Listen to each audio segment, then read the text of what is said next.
Hi అండి, welcome back to Supriya vlogs. ఈరోజైతే నేను ఒక టిఫిన్తో మీ ముందుకు వచ్చానండి. యాక్చువల్ చెప్పాలంటే ఇదే పిండితోని ఒక టిఫిన్ కాకుండా 8 రకాలు 9 రకాల టిఫిన్స్ అయినా మీకు ఎలా చేసుకోవాలో చెప్తానండి. ఇది చేసేటప్పుడు ఎక్స్ప్లెయిన్ చేస్తాను, మీరు వినండి నీట్గా. ఇప్పుడైతే దీంట్లో ఒక రకంగా చూపించినాను, కానీ చెప్తాను అదే పిండితో ఎలాగ చేసుకోవాలో. మీరు బాగా శ్రద్ధగా వింటే మీకు అర్థమైపోతుంది. ఇప్పుడైతే దీనికి పల్లీ చట్నీ చేస్తున్నాను నేను. దాంట్లో వేయించిన బుడ్డలు, పప్పులు, పచ్చిమిర్చి, కొత్తిమీర, కొంచెం చింతపండు, టేస్ట్ తగినంత ఉప్పు అవన్నీ వేసానండి దాంట్లో చట్నీకి. ఇదే చట్నీని మనం ఇంకా మిగతా దోశకి అన్నిటికీ వేస్తాం కదండి, తెల్ల చట్నీ అంటారు కదా, అది చేశాను. ఇవన్నీ మిక్సీ పెట్టిన తర్వాత ఒక సైడ్ అయితే అది మిక్సీకి అరేంజ్ చేసుకున్నాను చట్నీ. ఒక సైడ్ అయితే వాటర్ పెట్టాను. ఇడ్లీ పిండికి ఫస్టే మనం ఇడ్లీ స్టాండ్ రెడీ చేసుకునేటప్పటికి ముందే ఇడ్లీ పాత్రలో నీళ్ళు పోసి పెట్టాలండి. మనం అన్నిటికీ ఆయిల్ రాసి పిండి వేసుకొని అదంతా సెట్ చేసుకునే లోపల ఇవి మసులుతాయి నీళ్ళు. చూడండి, నేనైతే ఒక ఇడ్లీ కుక్కర్ ఉంటుంది కదా, దాంట్లో ఫస్టే నీళ్ళు పోసి పెట్టాను. ఇదైతే ప్రెస్టేజ్ ఇడ్లీ కుక్కర్ అండి. నేను మామూలు డైరెక్ట్ కుక్కర్లో కూడా మీరు ఇడ్లీలు చేసుకోవచ్చు, స్టాండ్ ఉంటే చాలు. స్టాండ్ లేకపోయినా తట్ట ఇడ్లీ అని దానిలో కూడా చేసుకోవచ్చు. తట్ట ఇడ్లీ కూడా తట్టది స్టాండ్ లేకపోయినా మనం మామూలు తట్టలో కూడా పెట్టి చేసుకోవచ్చు. అది కూడా ఎలాగో చెప్తాను నేను. మామూలు కుక్కర్లో ఒక గిన్నె పెట్టి కింద అడుగున వాటర్ పోసి ఆ గిన్నె మీద ఒక ప్లేట్ పెట్టాలి కదలకుండా. దాని మీద ఒక తట్ట పెట్టేసి పిండి మరీ ఎక్కువ మందం వేయకూడదు, కొంచెం ఇడ్లీలకి ఎంత వేస్తామో మందం అంత వేసి మనం ఒక 15 to 20 minutes అట్లా ఉడికించుకోవాలి. ఎందుకంటే 30 ఇడ్లీకి కొంచెం ఎక్కువ టైం పడుతుంది కాబట్టి 20 minutes పెట్టుకొని 30 ఇడ్లీ కూడా చేసుకోవచ్చు. చూడండి, ఇప్పుడైతే ఈ పిండి నేను ఎలా తయారు చేసుకున్నా చూపిస్తాను. దీంట్లో అసలు ఇడ్లీ రవ్వ వాడలేదండి, కానీ ఇడ్లీలు ఎంత స్మూత్గా వస్తాయో ఇప్పుడు మీరు చూస్తురు. ఇంతకుముందుకు నా ఛానల్లో ఒకటి ఉప్పుడు బియ్యం ఇడ్లీ కూడా చేశానండి. అది వేరు ఇది వేరు అనమాట. అది కూడా ఒకసారి వాచ్ చేయండి. ఉప్పుడు బియ్యం ఇడ్లీ లాగానే ఇవి కూడా ఉంటాయి. దీంట్లో అయితే నేను ఎట్లా వేసానంటే కొలత 1 మినప్పాలు వేసాను. 1 మినప్పాలకి 4 మామూలు మనం తింటాం కదండి మామూలు బియ్యము, స్టోర్ బియ్యం కూడా కాదు, మామూలు బియ్యమే మనం రైస్ చేసుకుంటాం కదా. ఒకవేళ స్టోర్ బియ్యం ఉంటే మీరు స్టోర్ బియ్యం కూడా వేసుకోండి. నేనైతే మా ఇంట్లో స్టోర్ బియ్యం లేకుంటే మామూలు రైస్ చేస్తాం కదండి సన్న బియ్యమే, అవి 4 వేసాను. 1 మినప్పాలకి 4 బియ్యం వేయాలి. తర్వాత 1 అటుకులు అనమాట, మందం అటుకులు ఉంటాయి కదా, అవి వేసి కొన్ని కొంచెం పిరికెడు, ఒక చిన్న టీ స్పూన్, పిరికెడు కాదండి చిన్న టీ స్పూన్ మెంతులు వేయాలా. పిరికెడు వేస్తే మళ్ళీ మర్చిపోయినాను, పిరికెడు అన్న. చిన్న టీ స్పూన్ వేయండి, పిరికెడు వేస్తే చేదు వచ్చేస్తుంది. చిన్న టీ స్పూన్ మెంతులు వేయండి, ఇంకా అంతే. అదైతే ఒక 4 hours అట్లా నానబెట్టాను. 4 hours నానిన తర్వాత మనం మిక్సీ పట్టడానికి కొంచెం ముందర ఒక 1/2 hour 1 hour ముందు మాత్రమే అటుకులు నానబెట్టుకోండి.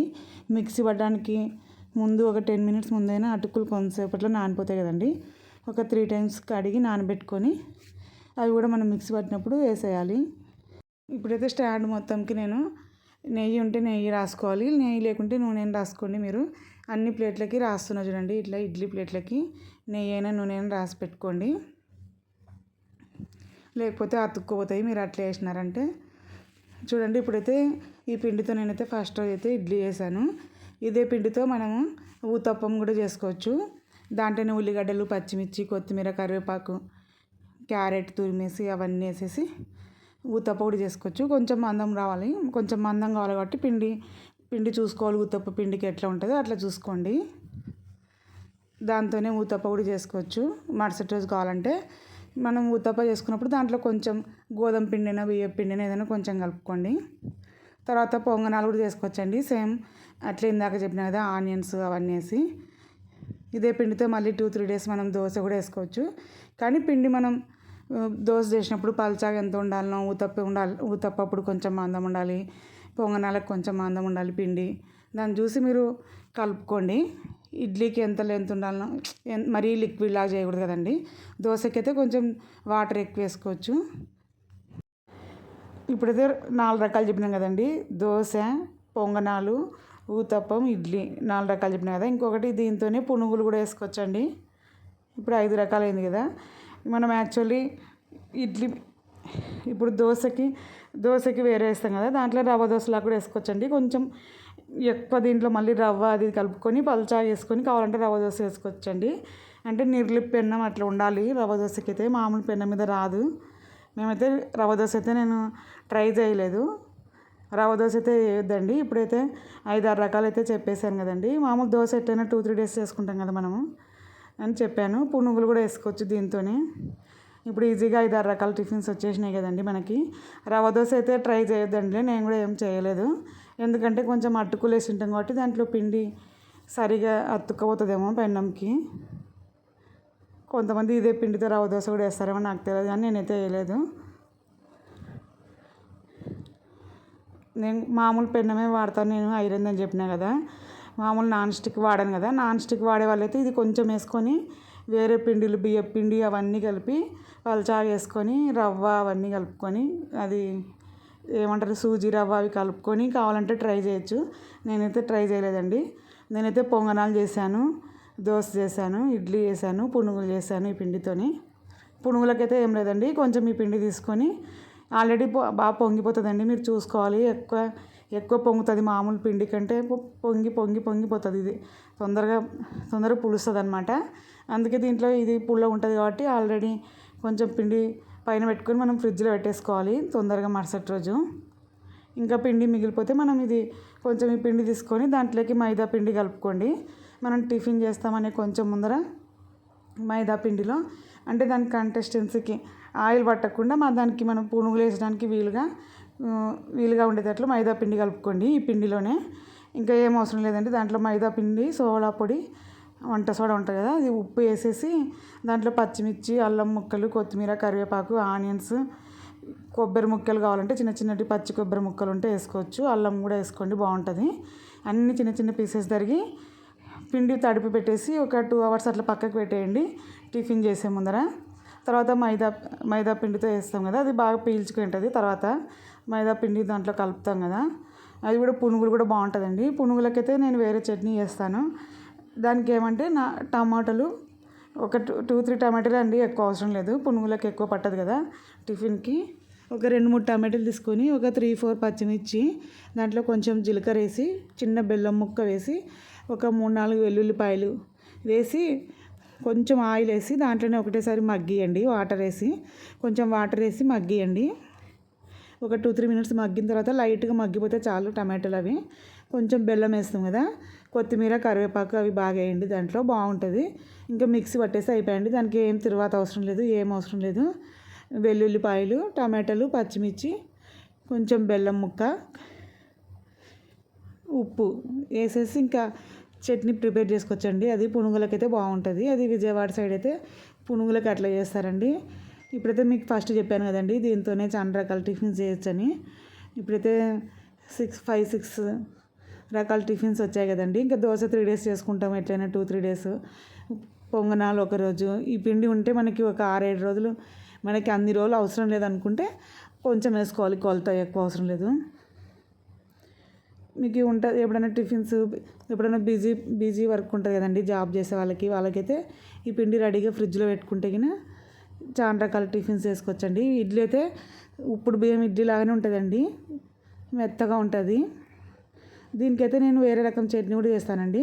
ఒట్టి మిరపకాయలు ఉంటాయి కదా, అవి వేయించి నూనెలో, దాంట్లో పప్పులు, అంటే పుట్నాల పప్పు అంటారు కదా, పప్పులు, ఉప్పు, ఒట్టి మిరపకాయలు, కొంచెం చింతపండు వేసి జీలకర్ర వద్దండి, మిక్సీ పట్టేయండి.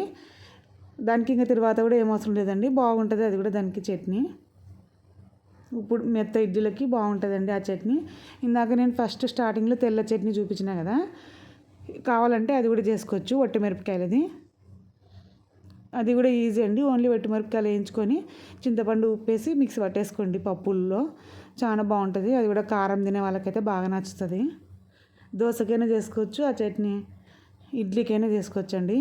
మా సైడు ఇప్పుడు బియ్యం ఇడ్లీలు అది చేస్తారంట కదా, దానికైతే ఆ చట్నీ చేస్తారండి, బాగుంటుంది. తర్వాత అయితే మేము దీనికైతే ఈరోజు ఏం చేయలేదండి, ఓకే తెల్ల చట్నీ చేశాను. ఇంకా వెల్లుల్లి కారం అంటారు కదా, ఎల్లిపాయ కారము, అదైతే మా ఇంట్లో ఆల్రెడీ ఎల్లిపాయ కారం వండింది. చూడండి ఇప్పుడైతే ఆయిల్ రాసుకొని అన్నిటికీ అన్నిట్లో ఇడ్లీ పిండి వేసి పెట్టేశాను స్టాండ్లో. ఇడ్లీ పిండి మరీ అవి గుంతలు ఉంటాయి కదా, ఇడ్లీ గుంతలు, దాంట్లో మరీ నిండా వేయద్దండి, కొంచెం వెళ్తేయండి. అది పొంగే లోపల సరిపోతుంది అనమాట. ఇక్కడ పైన అయితే చిన్న ఇడ్లీలు పెట్టానండి ఒకటి. దీన్నైతే కొన్ని హోటల్స్లో అయితే సాంబార్ ఇడ్లీ అని డైరెక్ట్ చిన్న చిన్న ఇడ్లీలు వేసి ఇచ్చేస్తారండి, ఒక బౌల్ నిండా సాంబార్ పోసి. చాలా బాగుంటాయండి అట్లా కూడా అవి. మేమైతే ఇది ప్రెస్టేజ్ దాంట్లో కొనుక్కోయినామండి ఇడ్లీ కుక్కరు, 2300 ఏమో. కానీ ఇంకా దాంట్లో కావాలంటే ప్లేట్స్ వెరైటీస్ కూడా దొరుకుతాయి మనకి. డైమండ్ షేపు, లవ్ షేపు, అట్లా షేప్స్ కూడా ఉంటాయి. కానీ అప్పుడు ఇంకా దీంట్లో పట్టేది 6 ప్లేట్సే కాబట్టి మేము ఎక్స్ట్రా తీసుకోలేదు. ఒక చిన్న ఇడ్లీలు ఒకటి వాళ్ళే ఇచ్చినారు, అది ప్లేటు. మనం ఇంకా వేరే షేప్స్ కావాలంటే కూడా తీసుకోవచ్చు ప్రెస్టేజ్ దాంట్లో. అప్పుడు ఈ ప్లేట్లు పక్కన పెట్టేసి అవి పెట్టుకోవాలి మనకి వేరే షేప్స్ కావాలంటే. చాలా రకాలు ఉంటాయి అక్కడ. మేమైతే ఇంకా సపరేట్ ఏం ప్లేట్ తీసుకోలేదు. ఇవి 6 దాంట్లో పడతాయని 6 తీసుకున్నాం. ఎక్స్ట్రా తీసుకున్న దాంట్లో పట్టవు కదా. ఇవి మామూలు రౌండ్ షేప్ పక్కన పెట్టి, ఇవి కొనుక్కునేటప్పుడు మాత్రం ఇవి వద్దు అంటే మాత్రం వినరు. ఇవి మొత్తం స్టాండ్ ఇస్తారు. అప్పుడు మనకు కావాలంటే ఇవి 2-3 ప్లేట్లు పక్కన పెట్టి వేరే షేప్స్ పెట్టుకోవాలా. చిన్నపిల్లలు అట్లా ఉంటే గిన అట్లా తీసుకోవచ్చు.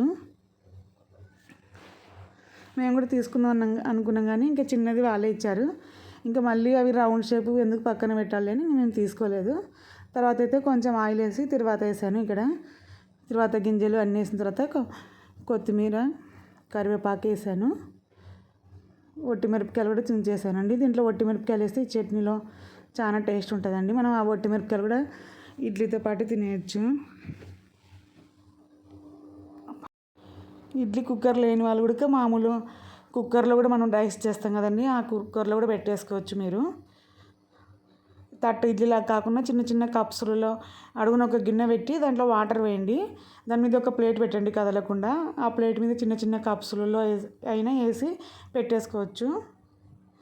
తట్టలో అయినా వేసి పెట్టుకొని తట్టు ఇడ్లీ లాగా చేసుకోవచ్చండి. తట్టు ఇడ్లీ స్టాండ్ అవన్నీ ఉండాల్సిన పని ఏం లేదు. చూడండి, ఇప్పుడైతే చట్నీలో నేను కొంచెం పసుపు కూడా వేస్తాను తిరువాత వేసినప్పుడు. చూడండి, బాగా కలర్ఫుల్గా వచ్చింది కదా. ఇప్పుడు దీంట్లో బుడ్డలు అవి ఏం చేశాను కదండి, పల్లీలు అవి ఇష్టం ఉంటే వేసుకోవచ్చు, లేకపోతే లేదు, స్కిప్ చేసేయచ్చు. దీంట్లో అయితే నేను కొబ్బరి ఏమి వేయలేదండి. కొబ్బరి వేస్తే ఇంకా రొటీన్ వస్తుంది కదా, అందుకని నేను కొబ్బరి వేయలేదు. ఇది చాలా స్మూత్గా ఉంటుంది కొబ్బరి వేయలేదు కాబట్టి. ఇప్పుడు ఎక్కడైనా మనం బయటికి వెళ్ళినప్పుడు రోడ్ సైడ్ చేస్తారు కదండి చట్నీ, నీరు చట్నీ అని చాలా ఇంకా లిక్విడ్ లాగా జోరు చేస్తారు వాళ్ళు. చాలా ఇడ్లీ వేసి దాని మీద ఇట్లా పోస్తారనమాట చట్నీ. బండ్ల మీద ఎక్కడన్నా హైవే మీద అట్లా పోయేటప్పుడు నీరు చట్నీ అని వేస్తుంటారు వాళ్ళు. ఇంకా నీళ్ళు వేసుకుంటే అట్లా వేసుకోవచ్చు మనం. నేనైతే కొంచెం మామూలుగా వేసాను, వాటర్ ఎక్కువ వేయలేదు. ఇదైతే వెల్లుల్లి కారం అండి, ఎల్లిపాయ కారం అని అక్కడ రాయలసీమ సైడ్ అందరు చేస్తారు. ఇదైతే నేను ఈరోజు ఏం చేయలేదండి. ముందు రోజు పొంగనాలు చేశానని చెప్పాను కదా, అదే పిండితోని. ఆ రోజు ముందు రోజు ఎల్లిపాయ కారం మిక్సీ పట్టింటే ఇంకా అదే ఉంది, అందుకని నేనేం చేయలేదు. దీంట్లో కూడా ఏం లేదండి, ఎల్లిపాయ కారంలో ఉప్పు, కారపొడి, వెల్లుల్లిపాయలు, కొంచెం జీలకర్ర వేసి మిక్సీ పట్టేయాలండి, అంతే. కొబ్బరి పొడి అయినా వేసుకోవచ్చు, కొబ్బరి అయినా తరిగి దానికి తగినంత వేసి మిక్సీ పట్టండి, ఇంకా అంతే. తర్వాత దాన్ని తిరువాత వేయాలి మిక్సీ పట్టిన తర్వాత ఆ పొడిని. అదే అండి, అది ఎల్లిపాయ కారము. చూడండి, ఇప్పుడైతే ఇడ్లీలు బాగా అయినాయి కదా. ఒక 8 మినిట్స్ అట్లయితే ఫ్లేమ్ ఎక్కువ పెట్టాలండి. బాగా కొంచెం మంటను బట్టి చూసుకొని పెట్టాలి మీరు. కొంచెం అది కుక్కర్ సౌండ్ ఎక్కువ వచ్చినప్పుడు మనం తగ్గియాలి మంట. తగ్గించినా కూడా ఒక 8 మినిట్స్ అట్లా పెట్టాను నేను. మొత్తం కలిపి 15 మినిట్స్ అట్లా పెట్టానండి ఇది. ఎందుకంటే దీంట్లో అటుకులు వేసి ఉంటాం కదా, మరి మామూలు రవ్వ ఇడ్లీ కంటే కొంచెం టైం పడుతుంది. 15 మినిట్స్ అట్లా అయిన తర్వాత నేను ఆఫ్ చేసేసాను. కొంచెం టైం అటు 2-3 మినిట్స్ అటు ఇటు అయినా పర్లేదండి. మనకి ఫస్ట్ ఒక 6-7 మినిట్స్ అయితే హై ఫ్లేమ్ పెట్టుకోవాలి, అప్పుడు కుక్కర్ సౌండ్ వచ్చేస్తుంది. అప్పుడు మనం తగ్గించి మళ్ళీ సిమ్లో మళ్ళీ ఒక 8 మినిట్స్ 10 మినిట్స్ పెట్టుకోవచ్చు. తర్వాత అయితే మనం కొంచెం మన ఏలుకి వాటర్ అనుకొని ఒకసారి చెక్ చేయాలి. ఇట్లా టచ్ చేసి చూస్తే మన చేతికి పిండి అంటకుంటే ఇంకా పర్ఫెక్ట్గా ఉడికినట్లండి. నేను ఇందాక చూపించాను తీసేటప్పుడు వేలుతో ఇట్లా టచ్ చేసి, ఇంకా అప్పుడు మనకేమి టచ్ కాలేదు కదండి చేతికి పిండి. చూపించాను అనుకుంటా, నేనేమో మళ్ళీ ఇందాక చూపించాను లేదో గుర్తులేదు. ఇట్లా ఏలుకి వాటర్ అనుకొని టచ్ చేసి చూడండి, మన చేతికి ఏం పిండి అంటకుంటే ఇంకా బాగా ఉడికినట్లండి. ఒకవేళ మన చేతికి ఇంకా పిండి అంటుతుంటే మళ్ళీ మూత పెట్టేసి మళ్ళీ ఒక 3-4 మినిట్స్ మళ్ళీ సిమ్లో అట్లా పెట్టి మళ్ళీ ఉడికించుకోండి, సరిపోతుంది. ఇది ఆల్రెడీ అందరికీ తెలిసే ఉంటుంది ఇడ్లీ చేసేది. ఎవరైనా కొత్తగా ఫస్ట్ టైం అట్లా ట్రై చేస్తారు కదండి, వాళ్ళ కోసం చెప్తున్నాను నేను. చూడండి ఎంత స్మూత్గా వచ్చాయో. అసలు ఇడ్లీ రవ్వ లేకపోయినా మన ఇంట్లో అప్పటికప్పుడు మనం ఇడ్లీ తినాలనిపించింది అనుకో ఇలా చేసుకోవచ్చు. చూడండి ఎంత తెల్లగా వచ్చాయో. అటుకులు వేసాం కాబట్టి ఇంకా బాగా వైట్గా వచ్చాయి. పొంగనాలు కూడా చేసామండి ముందు రోజు. పొంగనాలు కూడా అట్లే వైట్గా వచ్చాయి అన్నమాట. అందుకే మనం ఎప్పుడైనా ఇంట్లో కూడా అటుకులు కూడా రెడీ పెట్టుకోవాలండి. దాంతో ఎందుకైనా ఈవినింగ్ స్నాక్స్ ఏం చేసుకోవచ్చు. మామూలు బొరుగుల తర్వాత అట్లా వేస్తాం కదండి, అట్లా కూడా ఉగ్గాని చేస్తారు కదా రాయలసీమ సైడు, అట్లా అటుకులతో కూడా టిఫిన్ చేసుకోవచ్చు మనము. అందుకే అటుకులు మాత్రం మా ఇంట్లో ఎప్పుడు స్టాక్ పెట్టుకుంటానండి నేను. అంటే దాంట్లో చాలా రకాలు ఉంటాయండి అటుకులలో, పల్చానివి, మందంవి, అట్లా మందం పెట్టుకోవాలా. దీనికైతే నేను మందం వేసాను. చూడండి ఒకసారి మీకు చట్నీ అది చూపిస్తున్నా ఎంత బాగా వచ్చాయో. చూస్తేనే అర్థమవుతుంది కదండి. దాని మీద నెయ్యి వేసుకొని తింటే చాలా టేస్ట్ ఉంటాయండి. ఇవే ఇడ్లీలు మిగిలిపోతే మీకు కావాలంటే మళ్ళీ ఇడ్లీ ఉప్మా కూడా చేసుకోవచ్చు. ఒకవేళ వేస్ట్ అయిపోతే చిన్న చిన్న పీసెస్ తరిగి ఇడ్లీ ఉప్మా ఇంతకుముందుకు వేరే దాంట్లో పెట్టింటాను కదా నేను. నా ఛానల్ ఉంటుంది ఎక్కడైనా చూడండి. లేకపోతే నేను ఎప్పుడైనా మళ్ళీ నెక్స్ట్ టైం ఇడ్లీ ఉప్మా చేసినప్పుడు వీడియో తీసి పెడతాను. మిగిలిపోయిన ఇడ్లీలు ఉంటే ఇడ్లీ ఉప్మా కూడా చేసుకోవచ్చు. ఒకవేళ నా ఛానల్లో లేకుంటే ఎవరైనా కామెంట్ చేయండి. లేదో ఉందో నాకైతే గుర్తులేదు. ఎవరికైనా ఇడ్లీ ఉప్మా కావాలంటే కామెంట్ చేయండి, నేను నెక్స్ట్ ఇడ్లీ ఉప్మా చేసినప్పుడు మీకు పెడతాను. చూడండి వెల్లుల్లి కారం కూడా దాంట్లో కూడా నెయ్యి వేసుకొని తినొచ్చు, చాలా టేస్ట్ ఉంటుంది. మీకు ఎంతమందికి ఇడ్లీలు ఇష్టమో కామెంట్ చేయండి. సరే అండి, బాయ్ అండి.